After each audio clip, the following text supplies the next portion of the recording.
فرمایا تمہیں پتہ نہیں ہے دینے والے کا ہاتھ اوپر ہوتا ہے، یاد آگے کریں دینے والے کا ہاتھ اوپر ہوتا ہے نا، تو فرمایا لینے والے کا نیچے ہوتا ہے.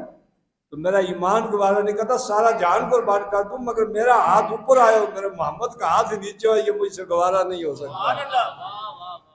اونچے آواز سے کہتے سارے سبحان اللہ. فرمایا دینے کا اصول قرآن نے بھی بتا دیا، حدیث نے بھی بتا دیا. توجہ کرنا سارے، حق الیقین کتنا کامل درجے والی چیز ہے. اللہ نے واحد ابو بکر کے لیے ساری شریعت کو بدل کے رکھ دیا، سارے اصول کو بدل کے رکھ دیا. یہ میں پہلی دفعہ حدیث سنانے لگا ہوں. یہ سارے اصول کو بدل کے رکھ دیا اور سارا نقشہ میرے رب نے بدل کے رکھ دیا. رب نے اپنے یار کے لیے یہ نقشہ بدل کے رکھ دیا. قیامت تک جو بھی لیتا رہے گا اس کا ہاتھ نیچے ہوگا، جو دے گا اس کا ہاتھ اوپر ہوگا. میرے رب نے ابو بکر کے آنسو پوچھنے کے لیے جبرائیل کو بھیجا تیرے مصطفیٰ پہ. فرمایا محمد اٹھ کے اعلان کر دو کہ آج کے بعد ابو بکر کا مال میرا اور میرا مال ابو بکر کا ہوگا. نعرہ تکبیر، نعرہ رسالت، نعرہ تحقیق، نعرہ حیدری. میرے رب نے کیا فرمایا؟ میرے محبوب نے اعلان کر دیا کہ لوگوں گواہ رہنا، آج کے بعد ابو بکر کا مال میرا ہے اور میرا مال ابو بکر کا ہے. فرمایا جو دینا وہ دوسرا مال ہوتا ہے. میرے رب نے کیسا فیصلہ کر دیا، ابو بکر لا کے در مصطفیٰ پہ قربان کر رہے ہیں. فرمایا یا رسول اللہ میں بھی آپ کا، میرا مال بھی آپ کا ہے. یہ ہے حق الیقین. اس کامل یقین والے لوگ تھے. اچھا صحابہ نے یہ منظر کیسے دیکھا تھا، وہ حق الیقین کیسے نہ پاتے؟ اللہ کے نبی صلی اللہ علیہ وسلم جنازہ پڑھاتے ہیں. حضرت صاحب فرماتے ہیں کہ میرے محبوب جنازہ پڑھا کے واپس آئے، رستے میں تھوڑی دیر کے لیے رکے اور پھر اس کے بعد مسکرائے. صحابہ تو وجہ نہیں پوچھتے تھے نا، جیسے یار کی ادا ہونا، شمع جیسے روشن ہوتی ہے پروانے کا کام ہے اس پہ قربان ہو جانا. اور میرے نبی جو مسکرانا تھا تو سارے صحابہ نے مسکرانا شروع کر دیا، وجہ نہیں تلاش کرتے تھے. بعد میں ایک نے جرت کر کے پوچھا یا رسول اللہ وجہ کیا ہے؟ دیکھو حق الیقین، ایمان میں مزہ نہ آئے تو بات کرنا. میرے نبی کریم صلی اللہ علیہ وسلم فرماتے ہیں کہ ابھی جس صحابی کو دفن کر کے آئے، فرشتے آئے قبر میں، انہوں نے سوال کیا ما ربو کا، اس نے کہا ربی اللہ. ما دینو کا، اس نے کہا دینی علیہ السلام. اس نے کہا ما کنت تقول حق حاضر رجل. اس سے پہلے کہ وہ جواب دیتا، چونکہ یار میرا تھا، صحابی میرا تھا، قربانیاں میرے لیے دی تھی، تو میں نے کہا جو اس کے احسان کا بدلہ چکا دوں. فرمایا مسکرا اس لیے رہوں میں ادھر بھی موجود ہوں، ادھر بھی جا کے جواب دیا کیا پوچھتے ہو؟ میں محمد اس کا نبی ہوں. تو صحابہ نے جب یہ منظر دیکھے تو ان کا ایمان کی تازگی، ان کی حرارت، ان کی لذت، ان کی مٹھاس کا عالم کیا ہوا ہوگا. اس لیے دوستان گرامی اللہ سے دعا کیا کرو. یہ جو دعا میں سکھائی گئی ہے نا، اللہم اغفر لنا قبل الموت، اے اللہ مرنے سے پہلے ہماری بخشش فرما دے. ورحمنا عند الموت، اے اللہ وقت نزع کے جب موت کے وقت آئے تو رحم کا معاملہ فرما. ولا تعذبنا بعد الموت، اے اللہ مرنے کے بعد ہمیں عذاب نہ دینا. ولا یحاسبنا یوم القیامہ، اے اللہ قیامت کے دن ہمارا حساب نہ کرنا. ہمارے اندر وہ طاقت نہیں، وہ جرت نہیں. یہ معاملہ حل کر دیا سیدنا ابو ہریرہ نے. آپ نے فرمایا کہ چاہتے ہو تمہاری یہ 4 دعائیں بغیر مانگے قبول ہو جائیں. اگر بغیر مانگے قبول ہو جائے تو تمہیں میں قرآن کی طرف متوجہ کرتا ہوں. کہا کیا ہے؟ فرمایا ان کنتم تحبون اللہ فاتبعونی یحببکم اللہ ویغفر لکم وذنوبکم. فرمایا اللہ کے رسول سے تم محبت کرو، اللہ اپنی محبتیں بھی تم پہ قربان کرے گا، جنت کی ساری دولتیں بھی تم پہ قربان کر دے گا.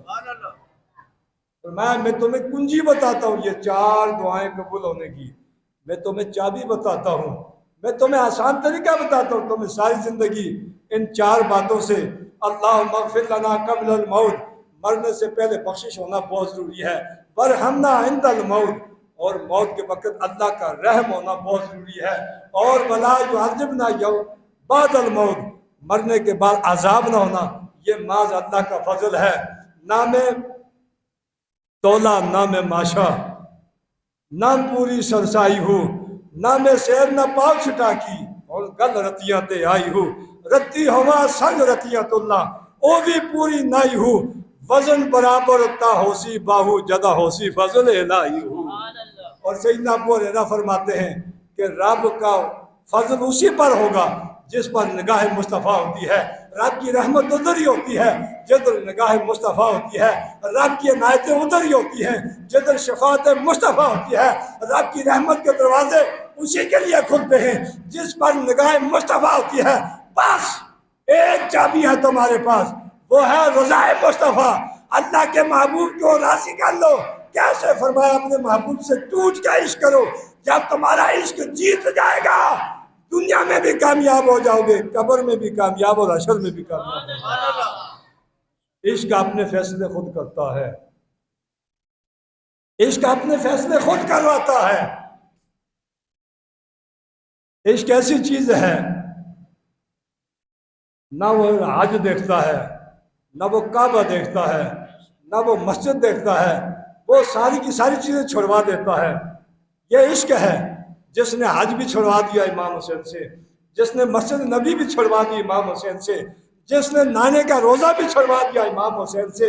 ہاں یہ عشق ہے جو گلی گلی نچا کے بندے کو دیوانہ وار، وہ عشق میں وہ شمع میں پروانے کو جس طرح جلنے کو مجبور کرتا ہے۔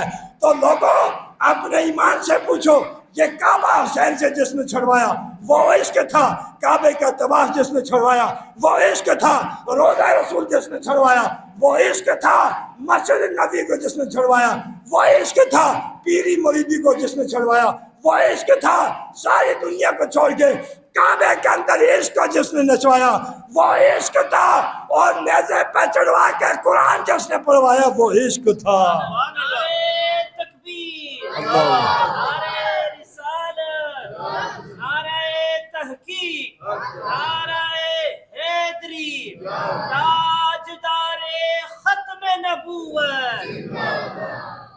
یہ عشق اپنے فیصلے کرنے میں بڑا طاقتور ہے، یہ بڑا طاقتور ہے، یہ بڑے بڑے معاملات توڑوا دیتا ہے انسان سے، ساری کائنات کی سارے راہیں مٹا دیتا ہے۔ ہاں ہاں، عشق ایسی چیز ہے کہ جب انسان پہ یہ نشہ چڑھ جاتا ہے، حضرت جنید بغدادی فرماتے ہیں کہ لوگوں میرے اندر کا خزانہ اگر دنیا دیکھ لے تو تلواریں لے کے مجھ پہ ٹوٹ پڑے۔ کہا کیوں؟ کہا یہ عشق کا ہیرا لینے کے لیے مجھ سے، فرمایا دنیا تلواریں لے کے مجھ پہ ٹوٹ پڑے۔ یہ بایزید بسطامی یہ اندر کا جو ہیرا تیرا چمک رہا ہے، یہ محبوب مصطفیٰ کا عشق ہے میرے سینے کے اندر، قوت عشق سے ہر پس کو بالا کر دے، دہر میں اس میں محمد سے اجالا کر دے۔ علامہ اقبال نے رہنمائی کر دی، لوگوں ساری کائنات کی طاقتیں جس کے سامنے منظم ہو جاتی ہے، ساری کائنات کے پہاڑ جس کے سامنے ریزہ ریزہ ہو جاتے ہیں، سورج کی روشنی بھی جس کے سامنے کوئی حیثیت نہیں رکھتی، وہ عشق محمد ہے۔ یا محمد محمد میں کہتا رہا، نور کے موتیوں کی لڑی بن گئی، آیتوں سے ملاتا رہا آیتیں، پھر جو دیکھا تو نعت نبی بن گئی۔ پھر کیسے نعت بن گئی؟ وَأَحْسَنُ مِنْكَ لَمْ تَرَ قَطُّ عَيْنِي وَأَجْمَلُ مِنْكَ لَمْ تَلِدِ النِّسَاءُ۔ سنو سارے آدمی، یہ محبوب کے سامنے کھڑا ہو کے عاشق کہہ رہا ہے، یہ محبوب کا عاشق سامنے کھڑا ہو کے کہہ رہا ہے وَأَحْسَنُ مِنْكَ لَمْ تَرَ قَطُّ عَيْنِي وَأَجْمَلُ مِنْكَ لَمْ تَلِدِ النِّسَاءُ خُلِقْتَ مُبَرًّا مِنْ كُلِّ عَيْبٍ كَأَنَّكَ قَدْ خُلِقْتَ كَمَا تَشَاءُ۔ یہ عشق ہے۔ اتنا بڑا جملہ کوئی کہہ سکتا ہے؟ نہ وہ کسی وہابی کے مدرسے سے پڑھا ہے، نہ کسی اہل حدیث کے مدرسے سے پڑھا ہے، نہ کسی شیعہ کے مدرسے سے پڑھا ہے، اور نہ کسی بریلوی کے مدرسے سے پڑھا ہے۔ ارے آسان بتا کہاں سے پڑھا ہے؟ تو جواب آتا ہے میں عشق کے مدرسے سے پڑھا ہوں، میں کسی دنیا داروں کے مدرسے سے نہیں پڑھا، تبھی اتنا بڑا جملہ کہہ دیا۔ آپ فرماتے وَأَحْسَنُ مِنْكَ لَمْ تَرَ قَطُّ عَيْنِي۔ سونیا جبرائیل نے آسمان کا حسن بھی دیکھا ہوگا، عرش معلیٰ کا حسن بھی دیکھا ہوگا، سورج کا حسن بھی دنیا نے دیکھا، 14ویں رات کی چمک بھی دنیا میں دیکھی ہوگی، کائنات کی بہاریں بھی انسان نے دیکھی ہوگی، ہاں زلیخا نے یوسف کا حسن بھی دیکھا ہوگا، مگر سونا میں قسم کھا کے کہتا ہوں 14 طبق میں وہ حسن نہیں ہے جو رب نے تیرے رخسار میں حسن رکھا ہوا ہے۔ اجمل منک لم تلد النساء۔ سنو اگلی بات، یہ نگاہ ہے، صحابی کی نگاہ کا عالم ہے، صحابی نے پیچھے بھی دیکھا ہے، صحابی نے آگے بھی دیکھا ہے، قیامت تک جتنی مائیں بچے جنے گی ان سب تک اس کی نگاہ دوڑ کے آپ اس کے بعد فرماتے ہیں وَأَجْمَلُ مِنْكَ لَمْ تَلِدِ النِّسَاءُ، سونیا نہ اس سے پہلے نہ قیامت تک تیرے جیسا بچہ کوئی ماں پیدا ہی نہیں کر سکتی ہے۔